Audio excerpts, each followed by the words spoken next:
Assalamu alaikum. Bayan an shafe awa kusan 22 zuwa 23 wajen tattaunawar sulhu tsakanin kasar Amurka da kasar Iran a kasar Pakistan, a inda aka tattauna akan sulhu a inda za a samu matsaya akan abubuwa da suke faruwa tsakanin wannan kasashe, inda aka shafe wani awoyi ana tattauna amma ba a cimma matsaya ba daga ƙarshe, a inda mun sani ita Pakistan ta yi bakin iya kokarinta inda ta tabbatar da wannan tattaunawar sulhun ya faru, kuma a inda ta mika kasar ta babban birnin ta aka yi wani tattaunawa, a inda aka shafa wani awoyi ana tattaunawa. Duk da an tattauna akan wasu abubuwa daban-daban, amma kuma an fahimci juna a wannan bangarorin, amma akwai bangare guda uku wanda abubuwa suka ki cinyewa, inda ba a samu matsaya ba, a inda aka tashi ba a cimma wata matsaya ba akan wannan tattaunawa da aka yi, wanda ke mun sani an daɗe ana wannan tattauna akan waɗannan abubuwa. Misali, akwai abubuwa guda uku, su ne akwai batu na nukiliya, akwai kuma batu na mashigin ruwa na Hormuz, akwai kuma batu na ita ƙasar Lebanon. A inda batun nukiliya mun riga mun sani matsayin Iran ta daɗe tana faɗin cewa ita ba so take taimaka min nukiliya ba, sai dai makamashi na nukiliya wanda zai rika za ta rika amfani da shi wajen generating wutar lantarki da kuma engineering da kuma abubuwa na medical na asibiti da sauransu. A inda ita kuma Amurka ba ta yadda da wannan magana ba, take cewa ai ta bunƙasa nukiliya uranium ɗinta zuwa kaso 60, wanda ya nuna kenan ta doshi a haddasa makamin nukiliya, wanda yake mun sani daga kaso 60 ɗin nan zuwa abu kaɗan za a ƙara ya zama nukiliya bomb. A inda Amurka ta buƙaci a wannan tattaunawa a ƙasar Iran ta miƙa mata waɗannan uranium ɗin da aka bunƙasa su zuwa 60%, wanda yake suna da nauyin kilogram kusan 490, a inda Iran ta ce ba za ta miƙa ba, amma za ta rage karfinsu zuwa kusan 0%, za ta dambar wani percentage na wannan electricity da sauransu. A inda Amerika ta ce a lambaran sai dai a miƙa mata wannan makamin uranium ɗin da aka bunƙasa su zuwa 60% ɗin. Kar ku manta ƙasar Rasha ta ce ita idan an tsima maciya za ta iya karɓar su ta ajiye, kamar da ta karɓa a 2015 ta ajiye a wannan lokaci, da dare ba ta maida ma Iran da su ba. To wannan abu da yake faruwa kenan ta bangaren nukiliya, a inda Iran ta ce ita ba za ta mika wannan uranium din ba, ita kuma Amerika ta ce a mika, amma batu wai na rage karfin su wannan ba a samu matsala a nan ba. Duk sun Iran ta yarda za ta rage karfin, Amerika ta kawai da aka samu matsala wajen mika wannan uranium din. Sannan akwai ishu na mashigin ruwan Hormuz, inda su Iran suka ce so mashigin ruwa na Hormuz suna so su mallake shi da ita da su da ƙasar Oman, wanda yake ba sai an biya su wani diya ba, za su yi amfani da kuɗin da za su rika samu ta wannan mashigin ruwan Hormuz don su bunƙasa ƙasarsu da kuma barna da aka yi masu, wanda yake shine suka ce ita Amerika ta ce ita kuma batu na batun mashigin ruwan Hormuz ba ta yadda Iran ta mallake wurin ba, kuma ta yadda a rika cajin kuɗi ba, sai dai a bari a rika wucewa free. A inda Iran ta nace ta ce ita ma ba ta yadda haka ba, sai dai a bar mata za ta rika cajin kuɗi da ita da ƙasar Oman, tunda su suka mallaki wurin, su suke kusa da wurin. A nan ma an samu turjiya ta wannan bangare. Da wajen nukiliya mika uranium an samu turjiya, ta wajen mashigin ruwan Hormuz an samu turjiya. Da aka zo bangaren Lebanon, Hezbollah kenan, kun riga kun sani ita Iran ita take daukan nauyin Hezbollah, ba wai Lebanon din gaba ɗaya, ita Lebanon din ƙasa ce, Hezbollah kuma ƙungiya ce wanda ita Iran take daukan nauyin su ta wajen gwagwarmaya na yaƙi da kwato yanci da sauransu, da kuma proxy ɗinta, proxy ma'ana ƙasar da za ta taimaka maka a lokacin da kai maka shiga wani matsala, kai maka taimaka mata, ko kuma ƙungiya. To wannan abin da ke faruwa ta Lebanon yanzu, kun san akwai shugaban ƙasar Lebanon Joseph Aoun, wanda ke Kirista ne, akwai kuma Prime Minister na Lebanon Nawaz Sharif, wanda yake kuma Sunni Muslim ne, wanda yake shi kuma akwai Speaker na Lebanon, shi kuma dan Shi'a ne. To haka suke wannan abu na kamar yadda Iraki take, su haka suke. To wanda yake su dama su bangaren su shi shugaban kasa da Prime Minister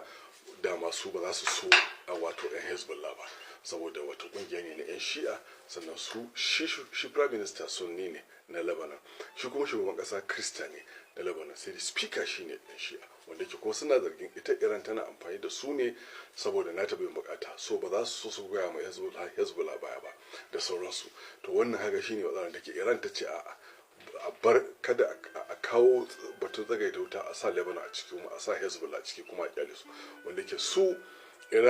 Isra'il so suke a disarming, wato a karɓe bindigogi a hannun Hezbollah. Sannan su ma shugaban kasar Lebanon din da prime minister na Lebanon din so suke a karɓe wato makamai a hannun Hezbollah. Ya kamata mutane su fahimci wannan. So wannan abu da ya faru kenan, wanda ke wannan abubuwa uku su suka haddasa rashin cimma matsaya a wannan abu da ke na cewa akwai sauran abubuwa. Misali, akwai bangaren wato takunkumi inda Amurka ta yadda za ta ɗage takunkumi ba Iran gaba ɗaya, amma fa sai an yi waɗancan abubuwa. Sannan akwai bangaren kuɗi da aka riƙe wa ƙasar Iran, wanda iyakatar kaɗai tana riƙe musu da kuɗi dala biliyan 6, wanda yake wanda ita Iran ta nemi a saka musu. Still Amurka ta ce in ta biya waɗancan buƙatu za a saka musu kuɗinsu kuma za a ɗaga musu takunkumi. To wannan kun ga duk sai za a koma wannan abubuwa uku da na gaya muku wanda su suka haddasa batun nukiliya na uranium su yi hannun oba, batun mashigin su Hormuz su janye su bari ba zancen caji ba zancen mallaki. Sannan batu na Hezbollah, wannan magana tsakanin Isra'il da Lebanon ba sa cikin wannan tattaunawa da za a yi na Iran da Amerika. Abin da Amerika suka ce kuma Iran suka ce a'a, saboda me, saboda ta ya za a yi misali su Hezbollah sun taimaka muku na lokacin da ku yaƙi, kuma ku zo za ku wani rijijiniya ku basu a baya, su kansu Hezbollah din za su ga abin ya zama babbar kwai. Mun taimaka muku na yaƙi kuma kun zo sulhu ko an fitar da mu. Shi yasa Iran ta shiga cikin wani hali na lalle sai an sa in Hezbollah a ciki, sai an sa ishu na Lebanon a ciki. Wannan abubuwa da suka faru kenan, wanda yake mun ga kuma akwai rahotanni da suka fito wanda suke nuna cewa ita Pakistan ta ce za ta ci gaba da wannan sulhu duk da an tashi wato ba a cimma matsaya ba. Za ta ci gaba da tattaunawa, za ta ci gaba da shawo kan waɗannan ƙasashe dan a zo, wanda yake ta kuma yi wa duniya alƙawarin cewa za ta kuma zama da su, za ta kuma gaita su a zo a kuma zama a ci gaba da tattaunawa, tunda dai an ɗan samu matsaya a wasu ɓangarori haka, amma waɗannan manyan ɓangarori guda uku da muka lissafa su ne aka samu wannan turja ɗin, aka samu rashin daidaito. Shi isa wato kwata-kwata ma aka ce abun ya felin ba a cimma abun nan ba. To abin da ake jira a gani shine, to wannan rashin cimma matsaya ɗin zai nuna kenan za a ci gaba da kai wa juna hare-hare ko me zai faru, wanda ke muna jira mu gani. Wanda ke mun riga mun sani ita ƙasar Isra'il ce take a koma a ci gaba da kai wa juna hare-hare, wanda yake ita Amurka wato ko da dukkan Amurka da Iran din so tunda har suka da so su zauna, to kowannen su yana so a tsagaita a zo a yi sulhu abin. Amma ita Isra'il matsayinta daban ne da Amurka, matsayinta daban ne da Iran. So take a ci gaba da yin wannan yaƙi, wanda ta ma fito fili ta faɗa, wanda ke kowa ya ji. To wannan abubuwa da suka faru kenan a wannan wato abu da ya abin nan, wanda yake mun ji kuma labarin da ita daddade ita bangaren Iran ta ce ba ita jiragen Amerika ba su wuce ba, amma ita kuma Amerika ta ce jiragen ta guda biyu destroyer sun wuce don su gano bama-bamai da aka dasa a cikin ruwa, wanda yake suke so su kwakwashe su da sauransu. A inda ita kuma Iran ta ce sun zo za su wuce, suka kira Pakistan suka ce to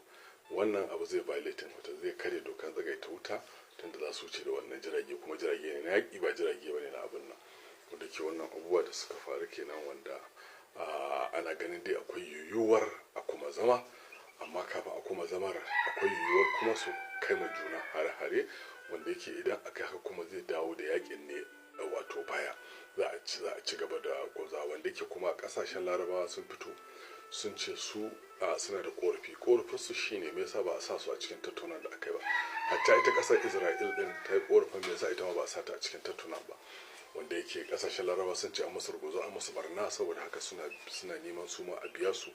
compensation, kamar inda Iran take bukata ita ma a biya ta diya, su ma suna neman a biya su diya, su kasashen Larabawa.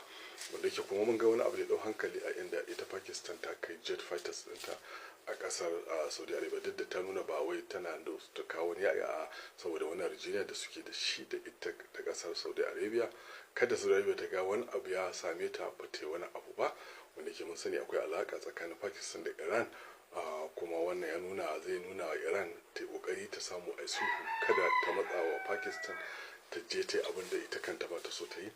da sauransu. Wanda yake tun da Iran ta ga muhimmancin mashigin ruwan Hormuz, to fa za a dinga ja da Iran kenan akan wannan mashigin ruwa na Hormuz. Wato ta ma fahimci kila ya mafi makamin nukiliya tunda ta toshe makogwaron ta ga duk duniya an fara kakari